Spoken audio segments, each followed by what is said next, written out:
Chef de l'État burkinabé aux commandes de la conférence des chefs d'État et de gouvernement de l'UEMOA depuis ce 25 mars. Roch-Marc Christian Kaboré, qui remplace Alassane Ouattara de la Côte d'Ivoire, a été élu lors de la 22e session ordinaire de cette conférence qui a marqué son accord sur l'harmonisation des prix des tests Covid-19 dans l'espace UEMOA. Vous le verrez tout de suite dans ce 13h.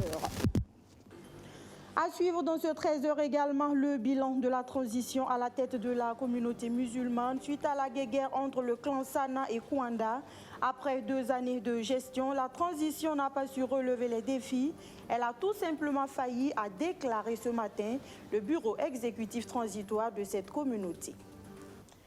Et enfin, le ras-le-bol des blouses blanches à l'hôpital Souro Sanou de Bobo-Dioulasso. Depuis hier, ils observent un sit-in à l'appel de la sous-section Sincha du CHU pour dénoncer les misères qu'ils vivent dans le cadre de l'exercice de leurs fonctions. Vous êtes bien au rendez-vous de l'information sur BF1. Mesdames, Messieurs, bonjour, ravi de vous retrouver.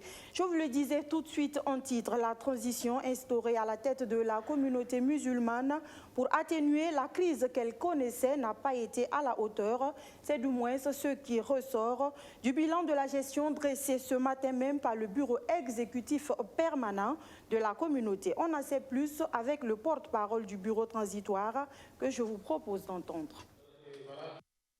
Chères sœurs, chers frères, à Bobo-Dioulasso, le 29 octobre 2019, nous avons relevé que le bureau exécutif permanent, alors dirigé par Elas Sana Abdourahmane, ne fonctionnait plus. Cela faisait déjà 2 ans au moins que le président Sana n'a pas réussi à tenir les réunions statutaires mensuelles de notre exécutif. Il refuse d'observer nos statuts. Il rejette la demande des comités provinciaux de convoquer une assemblée générale extraordinaire pour exorciser le mal et remobiliser les fidèles autour de sa personne. Pire, il rejette la médiation de la Fédération des associations islamiques. Il ignore les actes de l'huissier, 6 au total. Il nous convoque au tribunal pour bloquer le processus de l'Assemblée générale extraordinaire de Bobo-Dioulasso. Il a ainsi bafoué nos textes, défié l'administration, et contre toute attente, par la suite, cette administration va l'accompagner dans ses comportements. Constatant son absence à Bobo-Dioulasso, vous avez souverainement décidé de mettre en place une transition de 2 ans sous la direction de El-Hadj Kwanda Oumarou. Une transition pour restaurer un climat propice à la tenue d'un congrès ordinaire unitaire. 17 mois que votre transition est en marche. Quel bilan en tirer 7 mois avant la fin de cette transition? D'abord, le douloureux constat que nous faisons est que l'administration ne nous a pas encore remis notre récépissé. Pourtant, nous avons introduit notre dossier dans les délais, soit le vendredi 8 novembre 2019. À compter de cette date, l'administration disposait de 60 jours, c'est-à-dire jusqu'au 8 janvier 2020 au plus tard, pour faire des observations sur les insuffisances de notre dossier. Passé ce délai, la loi qui régit les associations au Burkina Faso fait obligation à l'administration de nous remettre notre récépissé pour publication au journal officiel. Le silence de cette administration vaut déclaration d'existence légale de notre communauté. Voilà, on y reviendra plus en détail sur cette information dans nos prochaines éditions. Mais en attendant cela, c'est pratiquement la dernière concertation avant l'élaboration de la stratégie type de réconciliation au Burkina Faso. Face aux ayants droit et victimes des événements politiques survenus dans le pays, le maître à bord du navire Réconciliation et Cohésion sociale a pu mesurer l'ampleur de sa tâche. Sans langue de bois, les échanges étaient francs et directs. Vous allez le voir, ils étaient dominés par ces expressions, vérité, justice et réconciliation. On fait le point avec Kwame Hervé Daba.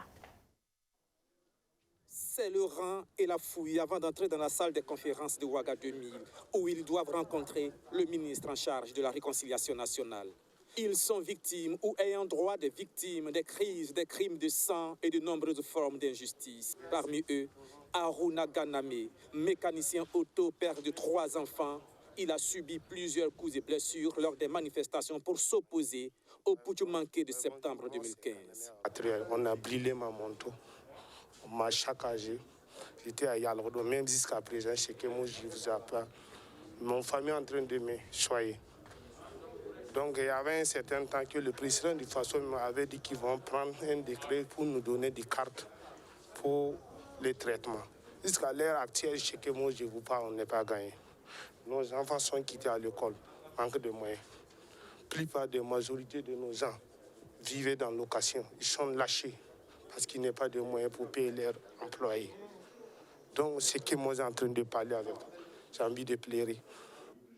Et c'est avec ce cœur lourd qu'il se rend dans la salle de réunion. Haruna Ganame s'assoit tout au fond, mais tient à s'exprimer quand on partage la parole. Au pupitre, c'est en moré qu'il raconte son histoire, arrachant parfois quelques applaudissements.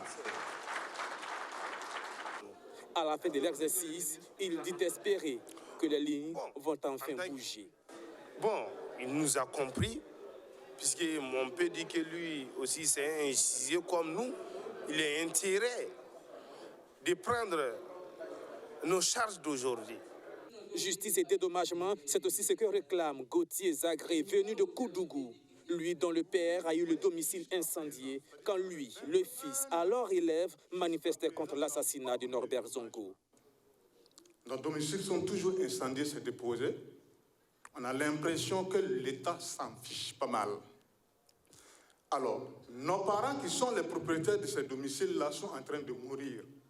Et la question que moi je me pose, est-ce que quand on va nous donner le dédommagement, c'est pour qu'on les réveille dans leur tombe pour les remettre ou c'est pour organiser les funérailles? Lui aussi attend beaucoup de la mission du ministre en charge de la réconciliation nationale. Donc nous pensons que le ministre de la réconciliation nationale joue même lui-même sa crédibilité. Et si nous ratons cette ultime occasion de nous réconcilier sincèrement, je pense que c'est comme ce que le professeur Laurent Gbagbo l'avait prédit. Les portes de l'enfer vont véritablement s'ouvrir. L'une après l'autre, plusieurs personnes vont exprimer leurs sentiments. Certains réclament justice tout simplement et demandent que les coupables paient pour leurs crimes. Cette justice-là est obligatoire et nous attendons cela avec force.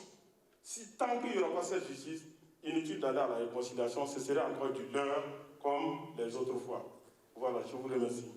D'autres expriment leur frustration. Moi, l'État, un quelconque dédommagement ne peut, moi, à là où je suis là, me faire quelque chose parce que j'avais des projets et je pense que ces projets ne sont plus d'actualité. Et j'accepte. Insurrection, putsch manqué, crimes de sang, entre autres, justice classique, transitionnelle, dédommagement, vérité. Autant de victimes pour autant de formes de règlement et de réconciliation.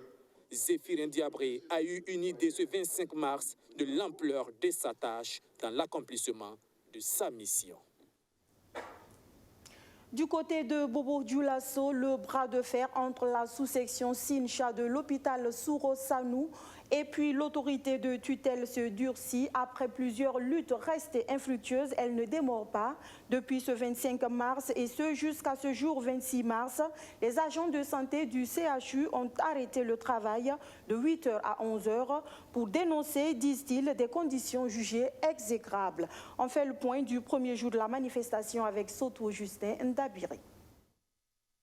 Une cuisine avec des trous à rats et des femmes de ménage qui se côtoient au quotidien, une hygiène des lieux qui laisse à désirer, un parking débordé, un manque d'équipement adéquat, des services de soins en manque d'eau pour assurer les premiers soins. Voici le premier tableau du centre hospitalier universitaire Soro-Sanou de Bobo Dioulasso, peint par la sous-section Sincha de Soro-Sanou. Des images que nous n'avons pas pu filmer car n'ayant pas l'autorisation de la direction de l'hôpital. Nous avons les problèmes d'eau et pour lesquels nous avions effectivement fait un sitting au mois de décembre qui n'a jusque-là pas trouvé une solution. Et vous savez que sans eau, on ne peut pas parler de santé dans ce contexte de Covid. Et il y a la question des équipements, notamment en radiologie, en chirurgie, au laboratoire, pratiquement dans tous les services. les équipements sont obsolètes et on assiste permanemment à des pannes qui entraînent des arrêts, effectivement, de travail systématique. Pour le directeur général du centre hospitalier universitaire Soro-Sanou, des actions sont en cours pour trouver des solutions aux problèmes d'eau et d'hygiène posés par le syndicat. Avec l'ONEA, nous avons fait le point de diagnostic, la question de l'eau à l'hôpital. Et des mesures ont été préconisées, notamment en fait, la réalisation de forages. Je dis toujours, les utilisateurs, pourquoi dans le privé, les équipements ne tombent pas en panne? Mais c'est dans l'hôpital que les équipements tombent en panne. Il y a des actes de malveillance qui sont opérés ici. Les gens sabotent les équipements pour pouvoir aller travailler dans le privé. Dans leur plateforme revendicative, les agents de santé de l'hôpital Soro-Sanou réclament aussi l'amélioration de leurs conditions de vie à travers le paiement de leurs primes de rendement. Cette histoire de on a prime de rendement là. Prime de rendement, c'est sur le travail qui a été fait. C'est les recettes perçues, recouvrées. Alors, nous disons que la pandémie de la Covid là, à l'hôpital, on a pris des mesures. Il n'y avait pas de consultation. Pendant 2 mois, 3 mois, on a dit non, mesure barrière, il ne faut pas venir à l'hôpital. Mais est-ce que si on ne fait pas de recettes, on peut exiger? À ce niveau, il faut dire que ça pose un problème de création de la richesse, production de la richesse et la répartition. Parce qu'on ne peut pas nous dire que on ne peut pas avoir droit aux primes de rendement, parce que tout simplement les calculs donnent 18,72, alors que c'est les 20% qui sont nécessaires pour avoir ces primes de rendement. Tout simplement parce que l'État n'a pas honoré ses factures sur la gratuité. Alors que nous disons, c'est un travail qui a été fait. Si le remboursement n'a pas été fait par l'État, ce n'est pas au personnel, aux travailleurs de subir cela. Et donc nous disons, un travail fait doit être payé. Parce que, tout simplement, en 2019, lorsque nous étions en mouvement, on considérait qu'on nous a coupé les salaires parce que, effectivement, on dit que c'était absence de service fait. Maintenant, le service est fait. Et nous exigeons qu'effectivement, on les paye. Selon le directeur général de l'hôpital Soro-Sanou, des dispositions ont été prises pour assurer le service minimum durant les 2 jours de sitting du syndicat national des travailleurs de la santé humaine et animale du centre hospitalier universitaire Soro-Sanou de Bobo-Dioulasso. Je vous l'annonçais également en début de journal, le chef de l'État burkinabé préside désormais à la destinée de la conférence des chefs d'État et de gouvernement de l'UEMOA. Ainsi en a décidé la dite conférence hier au cours de sa 22e session ordinaire. Covid-19 oblige, la rencontre s'est tenue par visioconférence. Projet d'acte additionnel, État de l'Union dans un contexte de Covid-19 était entre autres au menu des échanges qui ont aussi consacré l'harmonisation des coûts des tests Covid-19 et de leur durée de validité dans l'espace. On en sait plus avec le ministre burkinabé en charge de l'économie, Lassane Kaboré, que je vous propose d'entendre. Nous venons de finir la 22e conférence des chefs d'État et de gouvernement de l'Union économique et monétaire ouest-africaine du UEMOA. Il faut se dire que notre pays a été honoré parce que son Excellence, Monsieur le Président du FASO, a été élu président de la conférence des chefs d'État de l'UEMOA pour, bien sûr, le mandat qui va commencer à partir de l'instant. Il faut dire aussi que les principales conclusions donc, pour cette conférence ont essentiellement porté, comme vous le savez, sur déjà les questions sanitaires liées à la pandémie de la Covid-19. Et sur ce chantier, essentiellement, il a été retenu d'abord l'harmonisation des coûts des tests.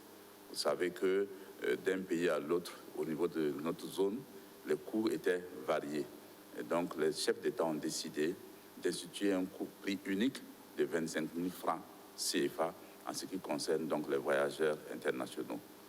En ce qui concerne donc la validité des tests, là aussi, nous avions des différences. Certains pays étaient à 5 jours, d'autres étaient à 3 jours. Donc, les chefs d'État ont décidé d'harmoniser là aussi la validité des tests et surtout la reconnaissance mutuelle. La validité pour 5 jours en ce qui concerne le test à partir du prélèvement et aussi la reconnaissance mutuelle pour éviter justement que quelqu'un qui ait fait le test dans un pays de l'UEMOA soit obligé de le refaire dans un autre pays de l'UEMOA à l'arrivée. Enfin, concernant le transport terrestre, vous savez qu'il y a la fermeture des frontières, donc les chefs d'État ont pris l'engagement de poursuivre donc, le travail d'ouverture progressive. Et je pense que dans les réunions à venir, avec sous bien sûr le leadership du président du FASO, en tant que président de la conférence des chefs d'État, ce chantier va être poursuivi pour arriver à l'ouverture des frontières terrestres dans le cadre, bien sûr, de la libre circulation des personnes et des biens. Enfin, il faut noter que sur le volet donc, des autres chantiers, que ce soit sur l'énergie ou que ce soit sur la sécurité, il a été donc noté des avancées notables, aussi bien sur le programme sur l'énergie l'IRED et sur la sécurité alimentaire que la sécurité dans nos pays liés au terrorisme. Donc, les chefs d'État ont noté les progrès qui ont été faits et surtout décidé d'accompagner les pays du G5 Sahel à travers une contribution exceptionnelle de certains pays, donc le Sénégal pour 1 milliard, la Côte d'Ivoire pour 2 milliards et l'UEMOA contribuant pour 2 milliards. Vous savez que c'est dans le cadre de la solidarité liée au déploiement du bataillon donc tchadien, dont le coût, il faut le rappeler, est autour de 8 milliards et dont les pays du G5 Sahel ont décidé chacun à contribuer pour 1 milliard de francs CFA. La Covid-19 qui n'aura pas réussi à plomber les efforts dans le secteur de l'économie numérique. On apprend que malgré ce contexte difficile, le département de Adja Fatimata Ouattara enregistre la pose de plus de 1200 km de fibres optiques. Au compteur également la vulgarisation de 7 référentiels du domaine du numérique, sans oublier le déploiement des 4 plateformes dans les sites pilotes. Ce sont autant de résultats présentés hier au cours du conseil d'administration du secteur ministériel en charge de la transformation digitale, nous dit Sandrine Zougouri. Le contexte sécuritaire et sanitaire difficile n'a pas empêché le ministère chargé de l'économie numérique d'atteindre ses objectifs en termes de transformation digitale. Plusieurs projets de développement ont été réalisés en ce sens, tant bien sur le plan stratégique opérationnel. Réunis en vidéoconférence lors de leur conseil d'administration, les acteurs du numérique se félicitent.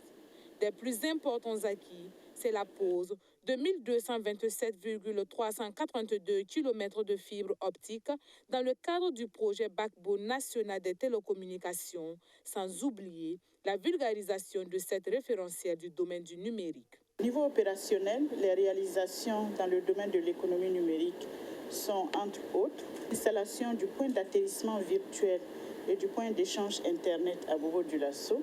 Il y a l'acquisition de bandes passantes internationales de 15 gigas, le développement et le déploiement de 11 services électroniques, le déploiement de 4 plateformes dans les sites pilotes, l'organisation de 10 conférences de sensibilisation des acteurs de l'écosystème dans le domaine du numérique et dans le secteur postal. D'importantes avancées ont également été constatées. Il s'agit de l'ouverture de 2 nouvelles agences postales courant 2020. Ce bilan, qui témoigne tout l'engagement du ministère à faire du numérique une réalité au Burkina Faso, a été une tribune pour exposer les différents défis majeurs, dont celui de l'accessibilité du numérique par la population. Pour 2021, le plus grand défi, c'est mettre toutes les réalisations d'infrastructures et de plateformes en musique pour vraiment renforcer la transformation digitale. C'est déjà mettre en exploitation la fibre optique posée et aussi faire en sorte que les plateformes qui ont été développées, que l'administration puisse réellement s'approprier ces plateformes. Et c'est tout cela qui va renforcer la transformation digitale. Et tout cela participe naturellement à rendre l'administration performante. Aujourd'hui, nous travaillons sur un projet pilote de téléconsultation, faire en sorte que les populations les plus reculées aient accès à des spécialistes en santé qui généralement sont dans les centres urbains. Donc, La transformation digitale, c'est cela, c'est faire en sorte que tous les Burkinabés puissent réellement profiter du potentiel du numérique. À ce conseil d'administration du secteur ministériel de l'économie numérique, des postes et de la transformation digitale, il ressort également que pour la mise en œuvre du plan d'action ministériel 2021-2023, le coût global est de plus de 49 milliards de francs CFA. La ministre invite les acteurs à fédérer leurs efforts pour la mise en œuvre. Et puis, le projet d'interconnexion ferroviaire entre le Burkina Faso et le Ghana est toujours d'actualité. Le démarrage des travaux initialement prévus pour 2020 est attendu dans le premier trimestre de 2022, a rassuré Vincent Dabulgou, le ministre burkinabé en charge des transports, qui était hier face à la presse en compagnie de son homologue du Ghana, John Peter Ameou, pour faire le point de l'état d'avancement du dit projet. Les précisions de Archimède Boy. Vincent Dabulgou, ministre burkinabé des Transports, aux côtés de John Peter Ameou, ministre ghanéen du développement du chemin de fer. Ils font ici le point sur l'état d'avancement du projet d'interconnexion ferroviaire entre le port de Tema au Ghana et Ouagadougou au Burkina Faso. Initialement prévu en 2020, le lancement des travaux de construction n'est pas encore effectif. Pour Vincent Dabulgou, ce retard est principalement lié à la crise sanitaire. Vous savez que le bureau d'études qui devait nous proposer donc l'offre finale d'appréciation des coûts financiers du point de vue technique, du point de vue juridique, du point de vue économique, le bureau d'études est un bureau d'études italien. Et quand la pandémie est arrivée, et vous savez, en Italie, ce n'était pas facile. Donc, et même nous, à un moment donné, au Ghana, comme au Burkina Faso, ce n'était pas facile de nous réunir et de pouvoir présenter même ce dossier pour apporter. Alors donc, c'est surtout la pandémie qui a pris un peu du temps. Mais après, les deux pays sont rentrés tous en élection. Sur la terre de Nana Akufo-Addo, environ 90 km sont déjà en construction entre le port de Tema et Akosombo, sur fonds propres du gouvernement ghanéen. Mais à quand le déploiement des premiers rails au Burkina Faso?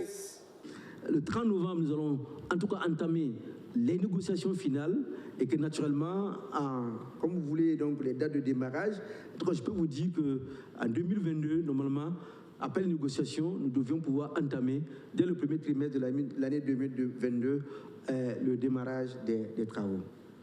D'une distance totale de 1102 km, ce chemin de fer va relancer économiquement les deux pays. Nous avons évalué, comme nous l'avons dit, le fret entre le Burkina Faso en direction du Ghana. Nous avons évalué à l'intérieur du Ghana le fait que ça traverse donc sur 700 km, le fait qu'eux-mêmes ils ont en termes de minerais pour aller donc dans leur port pour pouvoir exporter, ce que nous-mêmes nous avions comme réserve de minerais dans notre pays que nous pouvions transporter, nous sommes arrivés à un taux de rentabilité qui avoisine donc comme je disais, les 14%, les 12 à 14%, et que donc nous pensons que le projet est rentable. À cela, il faut ajouter le trafic de passagers estimé à entre 2 et 3 millions de passagers par an et la création de plus de 30 000 emplois directs et indirects, indique Vincent Dabulgou. À l'arrondissement 10 de Ouagadougou, l'heure était toujours à la célébration de la Journée internationale des droits de la femme. Une journée marquée en différé par la coordination des femmes MPP du secteur 44. La question de l'employabilité des guerrières de la vie était au menu à travers une formation dans divers secteurs d'activité. Madina Sienou, reportage. Le savoir-faire de 100 femmes formées aux techniques de l'élevage, du biogaz et de la saponification, exposé ici à cette célébration en différé de la Journée internationale de la femme dans l'arrondissement 10 de Ouagadougou. Un savoir-faire acquis en 48 heures et sanctionné par des attestations de fin de formation. L'initiative de la coordination des femmes MPP de cet arrondissement vise à accompagner ses bénéficiaires dans leur autonomisation financière. On a fait la formation en biogaz, hors sol et puis l'élevage.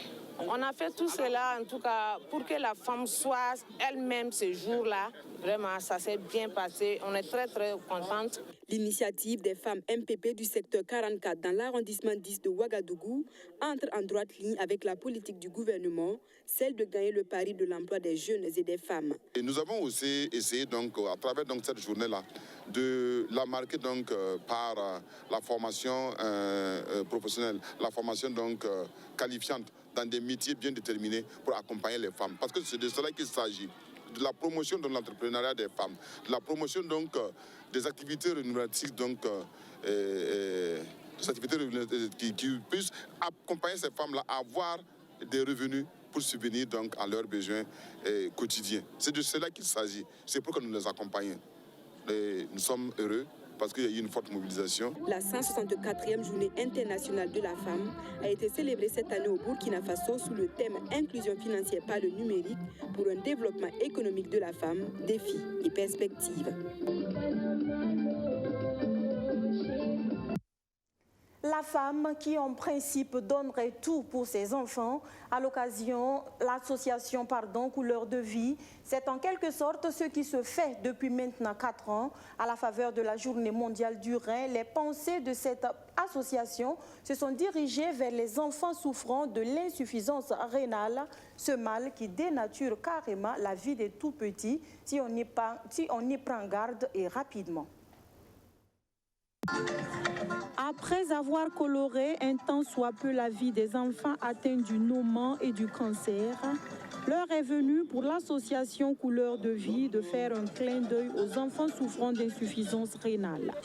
Le temps d'une soirée, elle lève des fonds destinés à la prise en charge de ces tout-petits. L'insuffisance rénale, parce que d'abord, pourquoi les enfants? Parce que tout ce que nous faisons, c'est à l'endroit des enfants. L'insuffisance rénale, c'est comme le cancer, c'est comme toute autre maladie. Donc, il y a besoin quand même qu'on puisse jeter un coup d'œil sur cette maladie. Donc, je pense autant ceux du cancer souffrent, c'est la même souffrance qu'on ait aussi les enfants atteints de l'insuffisance rénale. Donc, je me suis dit qu'il était quand même important de s'arrêter un temps soit peu et vraiment s'intéresser à ces enfants-là. Quand j'ai été approché et que l'initiative m'a été présentée, j'ai tout de suite adhéré parce que c'est œuvre utile que cette association est en train de faire. Et de mon côté, j'ai mobilisé parents et amis pour qu'ensemble nous puissions les accompagner afin que cette initiative-là soit une belle réussite. Le geste est salvateur en ce qu'il contribuera à atténuer les difficultés de prise en charge des enfants malades, certes, mais c'est encore une occasion pour le bénéficiaire, l'hôpital pédiatrique Charles de Gaulle, de rappeler combien il est important pour ce centre de santé de pouvoir disposer de matériel adéquat de dialyse pour enfants. Alors, on a une unité de néphrologie pédiatrique qui a été mise en place à l'hôpital Charles de Gaulle. Mais en termes de moyens, on n'a pas encore les moyens qu'il faut. S'il faut, par exemple, dialyser un enfant, on est obligé de l'amener dans des centres adultes. On n'a pas le matériel pour prendre en charge les enfants pour assurer une dialyse. Cette soirée caritative, 4e du genre de l'association Couleur de Vie, entre dans le cadre de la commémoration de la Journée mondiale du rein. Elle a servi de cadre de sensibilisation et d'information sur l'insuffisance rénale, ce mal devenu un véritable problème de santé publique. Ce que nous appelons dans notre jargon. Actualité internationale en bref, à présent, l'information vient de nous parvenir. En Côte d'Ivoire, le président Alassane Ouattara vient de confirmer Patrick Achi comme Premier ministre, lui qui assurait l'intérim à ce poste depuis le décès de Ahmed Bakayoko, rappelé à Dieu le 10 mars dernier. Voilà, nous revenons ici au Burkina Faso, beaucoup plus gai maintenant, et on en vient à notre page entretien de ce 13h.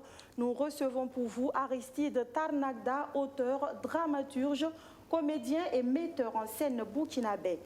Bonjour et bienvenue. Bonjour madame, merci de nous recevoir chez vous. C'est nous qui sommes vraiment contents de vous recevoir sur ce plateau. Merci. Il faut également le souligner, vous êtes le directeur général des Récréatrales. C'est ça.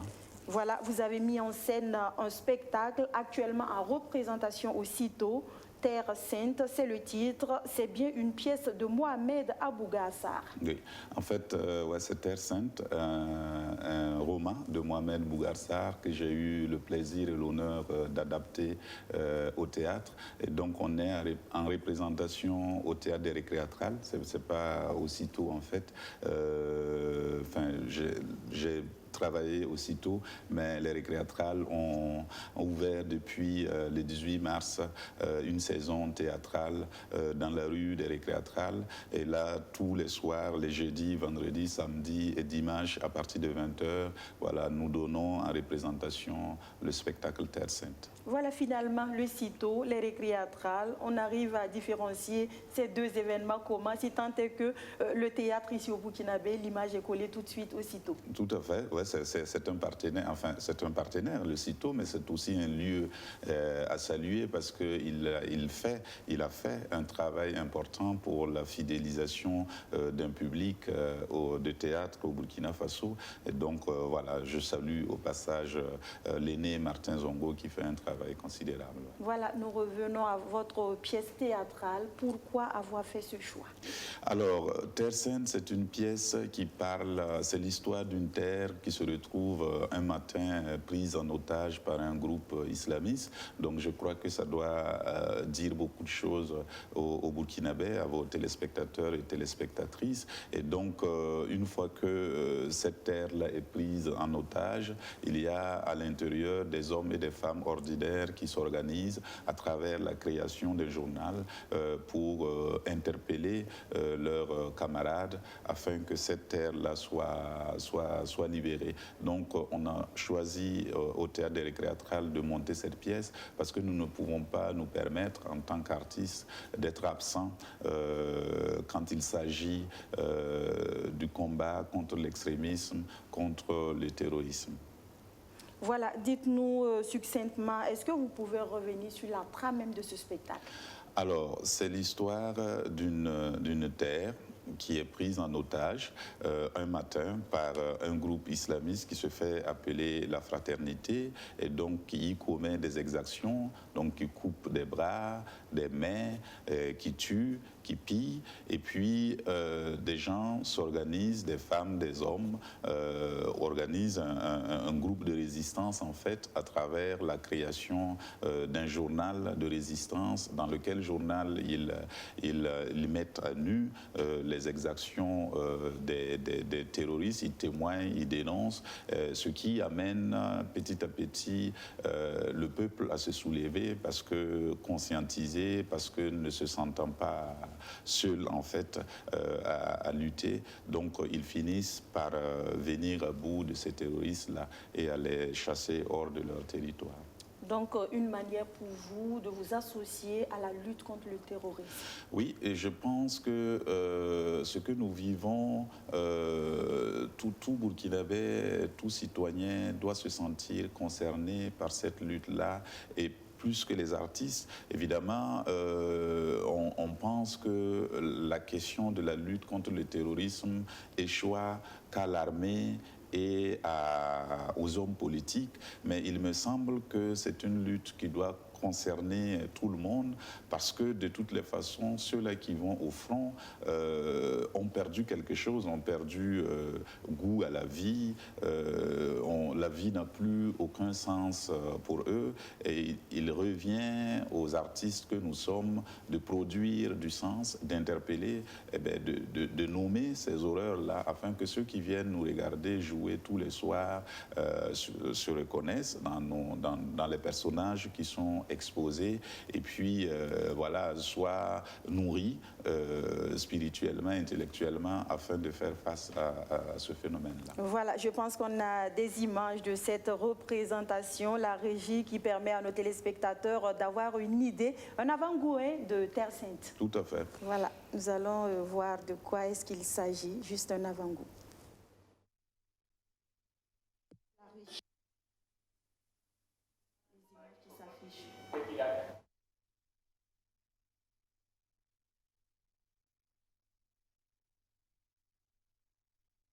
Pour l'instant, Les récréatrales, comment est-ce que ceux qui sont vraiment habitués aussitôt, est-ce que vous comptez programmer Terre Sainte aussitôt? Mais parce qu'on a ouvert un théâtre et c'est pas pour faire c'est pas les récréatrales en fait, c'est pas le festival. Je voudrais juste prendre une minute pour expliquer. Il y a les récréatrales que vous connaissez, mais nous avons ouvert un lieu qui s'appelle le théâtre des récréatrales et nous avons lancé une saison. Le 18 dernier, la rue des récréatrales a été baptisée par la mairie de Ouagadougou et donc c'est devenu la rue des récréatrales. Et dans cette rue, nous avons pensé qu'après l'événement récréatral, on puisse continuer à proposer des productions théâtrales pour compléter ce qu'un théâtre comme le CITO fait, comme Gambidi fait, comme la TB fait, pour diversifier les propositions, pour permettre au peuple burkinabé, au peuple ouagalais, de pouvoir avoir une proposition dans plusieurs espaces de la ville, en fait. Voilà, un dernier mot pour terminer.